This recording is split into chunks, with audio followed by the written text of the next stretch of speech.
bueno, vamos a alguna resultante que ha dado el Congreso también. Lo tengo en línea el doctor Lucas Battinson, que es abogado laboral, es integrante de PASBA. Vamos a hablar sobre la reforma laboral. El gobierno nacional va a reglamentar o reglamentó o estará reglamentando, bueno, me dirá ahora el doctor si realmente por dónde pasa la cuestión, la reforma laboral. Doctor, ¿cómo le va? Buenas tardes, ¿cómo está usted? ¿Qué tal? Buenas tardes, ¿cómo estás? Muy bien, lo escucho lejos, a ver. ¿Ahí está mejor? Ahí estamos mejor, le agradezco la gentileza. Doctor, ¿en qué estado está la reforma laboral hoy, administrativamente? Bueno, el Estado se sancionó y publicó y entró en vigencia el capítulo de reforma laboral de la Ley de Bases a partir del 9 de julio. Sí. Hay distintas cuestiones que requieren una reglamentación por parte del Poder Ejecutivo. Esa reglamentación de estas diversas cuestiones todavía no ha ocurrido. Sí rige todo lo que no requiere reglamentación, ¿no? Por ejemplo, no sé, la modificación del periodo de prueba rige desde el 9 de julio. La modificación en el artículo 2 y en el artículo 23 que regulan la cuestión de la presunción de existencia de contrato de trabajo también ya rige. Lo que no rige, por ejemplo, es la creación del fondo de cese laboral que requiere el dictado de un decreto. En ese caso, ¿tiene un tiempo el Ejecutivo para la reglamentación o puede tomarse todo el tiempo que necesite? No, en teoría tienen 90 días para que corren desde el 9 de julio. Esos 90 días todavía claramente no vencieron. Claro, está para octubre recién, sí. Claro, por lo que trasciende estaría por salir esa reglamentación, pero honestamente no sé cuándo va a ocurrir. Claro, una vez reglamentado, o durante vamos al proceso de reglamentación, supone que en estos meses hasta octubre, ¿hay alguna presentación judicial sobre esa supuesta reglamentación? Un poco para anticipándose, ¿no? Porque en definitiva casi se sabe cómo va a salir reglamentada, ¿no? ¿Eso puede tener efecto? Bueno, lo que posiblemente haya, más allá de la reglamentación o no, es planteos de inaplicabilidad de la reforma laboral en función de digamos, de alguna alegación de vulneración de derechos adquiridos, ¿no? O sea, algún trabajador que diga, por ejemplo, no sé, en el caso de la modificación que hay con respecto a los supuestos de discriminación, que diga yo tengo derecho a que me reinstalen en mi puesto de trabajo y no que me den una indemnización tarifada, como dice la norma 9. Entonces, lo que yo creo que va a haber es eso, es planteos de inconstitucionalidad de la reforma y bueno, habrá que ver qué solución tiene, pero eso va por un carril distinto a lo que es la reglamentación o no de la ley. Y ese cuestionamiento legal debe darse una vez reglamentada, no puede darse antes, ¿no es cierto? Una presentación judicial antes, ¿no? No, depende del instituto, es decir, la ley de base regula o modifica distintas cuestiones. Hay cuestiones que no requieren reglamentación. Este ejemplo que puse de las situaciones de discriminación, donde ya la norma lo que dice es que no se permite el planteo de reinstalación o de reincorporación del trabajador, como venía ocurriendo por vía jurisprudencial, y que además tarifa la indemnización en el 100% o el 50% de la indemnización por antigüedad, cuando la justicia venía, en todo caso, tarifándola sobre el derecho común, es decir, no con un baremo, por decirlo de alguna manera. Esto podría plantearse desde el día de hoy, es decir, no requiere que se reglamente. Ahora, claro. Por ejemplo, en la cuestión del fondo de cese laboral, donde la ley de base solamente enuncia una idea y no está claro cómo se va a constituir ese sistema, está claro que se requiere que haya una reglamentación para que alguien eventualmente haga un planteo sobre la inconstitucionalidad o inconvencionalidad del fondo.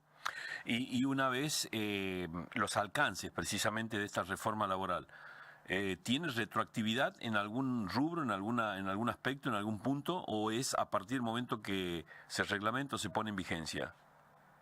Bueno, esa es una gran pregunta y de suma vigencia, porque Fíjate que en los últimos días Sí. han salido, no sé si ustedes los leyeron, fallos de distintas provincias. Hay uno de Misiones, 2 o 3 de Córdoba, uno de Santa Fe.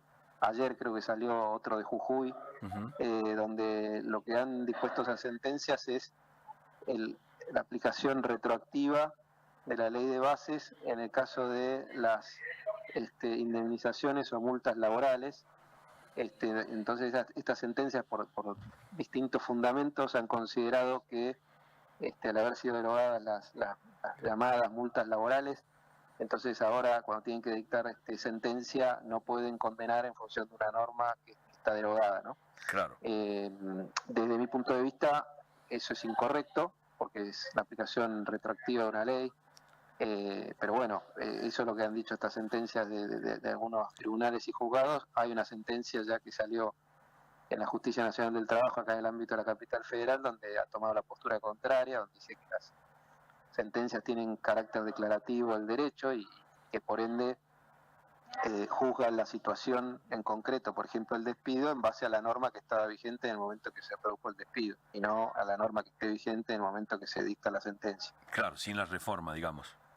Exacto. Sin la reforma. Exacto. Sí, sí. ¿Y por qué hay tanta discusión en ese sentido cuando creo que incluso a los que no hemos ido a la Facultad de Derecho sabemos que ninguna ley es retroactiva? ¿Por qué se plantea eso? A ver si me puede explicar porque no alcanzo a entender. Sí, se plantea por lo siguiente. Acá son dos cuestiones básicas. Una es la naturaleza jurídica de si estos son indemnizaciones o multas, ¿no? Bien. Porque si son indemnizaciones es una cosa, y entonces es muy difícil sostener la aplicación de una norma retroactiva. En cambio, si se lo considera una multa, según el argumento de estas sentencias, se aplica un principio que es el de la ley penal más benigna, y entonces entienden que al haber ocurrido la sanción de una ley antes del dictado de la sentencia, se tiene que beneficiar al infractor de la ley más benigna, que sería esta que deroga las multas, ¿no? Claro.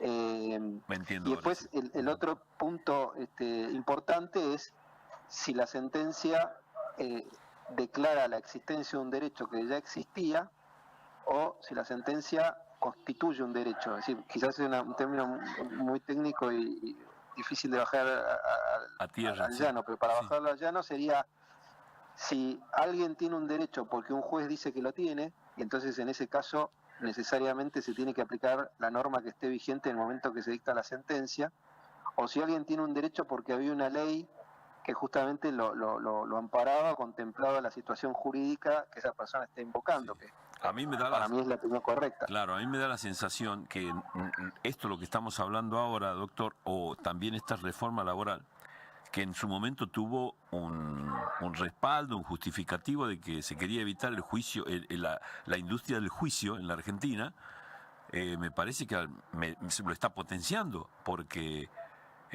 quedan un montón de cosas que evidentemente van a tener que ser analizadas, porque depende el tribunal donde se la ponga. Es correcto, y esto lo que genera es mucha inseguridad jurídica. Claro. Y también mucha injusticia, porque fíjate lo siguiente, es si vamos a tener opiniones tan dispares, la suerte o el derecho de una persona va a depender de que le toque el juzgado 1 o el juzgado 2. ¿De qué tribunal le toque? Si la ordinaria, claro, o la federal o lo que sea, o no sé. Claro. Situaciones idénticas van a tener soluciones distintas, y eso desde el punto de vista de lo que es el concepto de justicia es algo muy difícil de explicar. Sí, porque yo escuché mucho sostener esta reforma laboral pensando en las empresas que evidentemente muchas han cerrado por la industria del juicio, como si era únicamente un objetivo, cuando evidentemente creo que aquí lo está potenciando a la industria del juicio más que nada. Bueno, a ver, yendo en concreto a la cuestión de las multas, que es lo que estamos hablando, de si se aplican de manera retroactiva o no, lo que yo creo que va a ocurrir también es que van a haber muchos planteos de reclamos de indemnizaciones independientemente de que exista una multa o no, porque o una indemnización, ¿no? Porque independientemente de que exista una norma que diga que si yo tengo una persona no registrada tengo que pagar tanto, aun cuando esa norma no exista, está claro que no registrar a una persona es un incumplimiento. O sea, eso no lo puede negar nadie, porque es la primera obligación que tiene un empleador es registrar la relación de trabajo. Entonces, si no existe una norma que diga de qué manera hay que indemnizar por el incumplimiento de esa obligación, lo que va a ocurrir es que si le plantean a un juez que establezca una indemnización por ese incumplimiento, Sí, lo que va a hacer el juez es tarifarlo y cuantificarlo, mejor dicho, en base a lo que él considere. Entonces volvemos a la inseguridad, vamos a sí. tener un juez, el juez del juzgado 1 va a decir que vale tanto, y el juez del juzgado 2 va a decir que vale tanto más 10 o tanto menos 20. Entonces Claro, sin vamos a tener contar, una desigualdad absoluta. sin contar la apelación de uno, del que gane o del que pierda, sin contar eso. Correcto. Sin contar que la apelación después ese criterio puede cambiar para un lado o para otro. Que Entonces, esto lo que genera es mayor incertidumbre, mayor litigiosidad, que los juicios sean todavía más largos, cuando ya en Argentina son larguísimos. sí, La verdad que no es una buena noticia que tengamos criterios tan dispares. sí, la verdad. Dentro, más allá de esto, de lo que estamos analizando, bastante claro, le agradezco la gentileza, doctor. ¿Qué ve usted de inconveniente en la próxima reglamentación? Inconveniente real, o sea, que vulnere derechos ya adquiridos, por ejemplo. Bueno, ahora uno puede imaginar por dónde puede ir la reglamentación en algunos casos, pero es futurología, no lo puedo saber. Está claro que la cuestión de derechos adquiridos o no, también hay que analizarlo situación por situación. Yo considero, por ejemplo, que no hay un derecho adquirido por decir algo, no sé, a un determinado esquema indemnizatorio, ¿no? ¿Por Sí, qué? Porque mientras la relación laboral subsiste, yo no genero el derecho al cobro de una indemnización, ¿no? Porque la relación laboral está subsistente. Entonces, de alguna manera podría ser válida la creación de un fondo de cese laboral, en tanto y en cuanto ese fondo de cese, por ejemplo, indemnice de manera suficiente lo que es un despido. Si caemos después en que a través de la creación del fondo de cese laboral, lo que percibe la persona, no sé, voy a decir algo por decir un ejemplo, es el 10% de lo que percibe actualmente, bueno, ahí ya caeríamos en un problema que es ver si ese sistema cumple con la manda constitucional del artículo 14 bis que habla de la protección contra el despido arbitrario. ese Y, punto, a nivel internacional, ¿qué es lo que pasa sobre ese punto específico? ¿Sería algo, bueno, algo para empardarnos a nivel nacional, a internacional o no? ¿Sería algo...? no, mira, si comparamos el costo de indemnizatorio argentino, Sí, estrictamente lo que es un despido, que es un sueldo por año trabajado más el preaviso, estamos muy parecidos a lo que es el resto de los países de Sudamérica. O sea, Uruguay tiene el mismo sistema, Chile tiene el mismo sistema, Colombia tiene un sistema que es un poco peor, porque, o sea, más caro, digamos. Brasil se fue a un fondo de cese laboral como pauta general, pero establece que en el caso de un despido improcedente, el empleador tiene que pagar un 40% de ese fondo. Es decir, no estamos en términos de costos dispares muy por con otros. Sí. encima del resto de los países. Y si lo comparamos con países de Europa, lo mismo. Tenemos un costo indemnizatorio inferior al que hay hoy en España. No es algo grande. Te diría que el costo laboral, si querés la diferencia, está en todo caso en los recargos indemnizatorios, que es no sé, por no tener un trabajador registrado, por no hacer los aportes, etcétera. Ahí tenés una diferencia grande, porque en los otros países normalmente esto, más que ser castigado a través de una indemnización, es objeto de lo que es la inspección del trabajo de cada país. Entonces, si un empleador no cumple, le fijan multas que son lo suficientemente importantes como para que el índice de informalidad laboral de esos otros países más desarrollados sea infinitamente inferior al de Argentina. En Bien. Argentina tenemos Ujú. 44-45% de informalidad laboral. Entonces, es cierto que esto no se ha resuelto con todas las leyes que sancionan el empleo no registrado, porque la informalidad laboral, cuando se sancionó la ley 2403, estaba en el orden del 27-28%, y de todas las leyes que se sancionaron después, fíjate que el índice se fue prácticamente a un 50% más, con lo cual Claro. evidentemente no fue efectivo, ¿no? Para terminar, dos en una, le hago, a ver, usted me lo acomoda como sea más didáctico, digamos, su respuesta.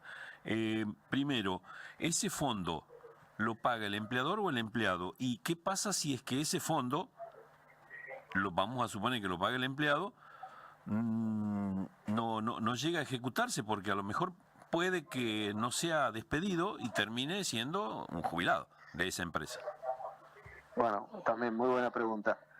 En principio, el fondo lo pagaría el empleador. De todas maneras, digo en principio porque esto lo tiene que reglamentar el Poder Ejecutivo. Claro. Pero por lo que han dicho, que funcionaría de manera similar al Fondo de Cese Laboral de la industria de la construcción. En la industria de la construcción, ese fondo lo paga el empleador. Es una contribución que paga el empleador del 11% el primer año y del 8% los años sucesivos. Ahora, Pero fíjate lo siguiente. se considera una carga también, ¿no? Para el empleador también, ¿o no? Bueno, ahí exactamente te iba a decir eso. Fíjate lo siguiente. Bien, perdón. Sí, dígame. Esto supone para el empleador un 8% de costo adicional, si tomamos como referencia De costo la industria de la construcción, Uh-huh. de costo laboral.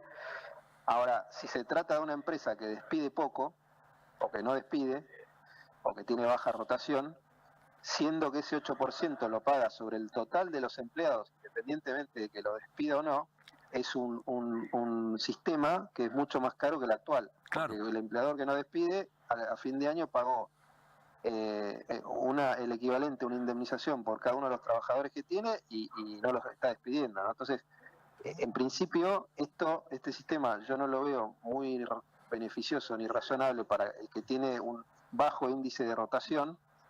Por eso sí funciona en la industria de la construcción, donde todo el tiempo están entrando y saliendo trabajadores. O en la construcción, o en los trabajadores golondrina, o en los trabajadores estacionales, que son de hoteles, en los lugares de turismo. Pero, sí. Exacto, ahí funcionaría. Claro. Igual para los trabajadores estacionales tenemos los contratos de temporada, pero ponerle que ahí funcionaría. Ahora, la otra pregunta que vos hacés es muy interesante y habrá que ver qué reglamenta el Poder Ejecutivo, y es qué pasa cuando ese fondo nunca se rescata, quién Claro. se lo queda, y acá también lo que habrá que ver es quién administra los fondos y quién se beneficia de esa administración, ¿no? O sea, Sí. Los costos administrativos asociados a la constitución del fondo, bueno, todas esas cosas que ya sabemos que han ocurrido en otras ideas que han pasado por nuestro país y donde a veces es más un negocio que maneja este tipo de fondos que del trabajador, porque está claro que si el trabajador llega a la jubilación, lo lógico sería que ese fondo lo pueda rescatar y que se lo pueda llevar, lo mismo que si no sé, si la relación se termina por muerte del trabajador o por quiebra del empleador, no sé, por distintos supuestos que sean distintos al de un despido, en definitiva el fondo, como claro, porque el universo del resultante es impresionante, porque hasta puede ser una persona accidentada que a lo mejor le sirva para atender sus necesidades, ¿sí? Pero claro, la gran pregunta, ¿quién va a administrar? ¿Qué van a hacer con ese dinero? Si no eran unas LEVAC, unas LELIC, no sé, ¿dónde irá? Mira, como lo que dice lo que se viene hablando es que ese fondo lo administraría en principio, como lo que dice la norma es que ese fondo se tiene que constituir por negociación colectiva, lo cual implica un entendimiento, un acuerdo colectivo entre el sindicato y la representación empresaria. Lo más probable es que la administración del fondo sea o del sindicato o bien del sindicato y de la representación empresaria en conjunto. Bueno, a lo mejor eso sería, a lo mejor viéndole la parte buena, digamos, de la cosa, si no hay despido, pero llega la jubilación, a lo mejor llegaría a solucionar un gran desequilibrio que hay en la balanza en ese sentido, ¿no? Sí, podría servir como complemento a la jubilación, el sistema. Que en definitiva es algo. Fíjate que en realidad eso ya existe, en el caso de los empleados de comercio con el seguro de retiro a la estrella. O sea, los empleados de comercio tienen un fondo adicional que paga el empleador del 3,5% mensual, donde el trabajador el día que se jubila rescata ese fondo. Entonces, en ese caso podría jugar de una manera similar. Claro. Pero optaron por algo que es el sistema similar al de la construcción y no al otro. Bueno, está bien. Bueno, veremos. Doctor, ha sido tremendamente didáctico, le agradezco mucho la gentileza. Es un tema muy amplio y estamos hablando sobre posible reglamentación, pero bueno, vale la pena conversarlo, ¿no? Para que todos sepamos exactamente en qué se debate hoy la Argentina. Correcto. Bueno, muchas gracias por el llamado y que estén muy bien. Muy amable. Gracias, doctor.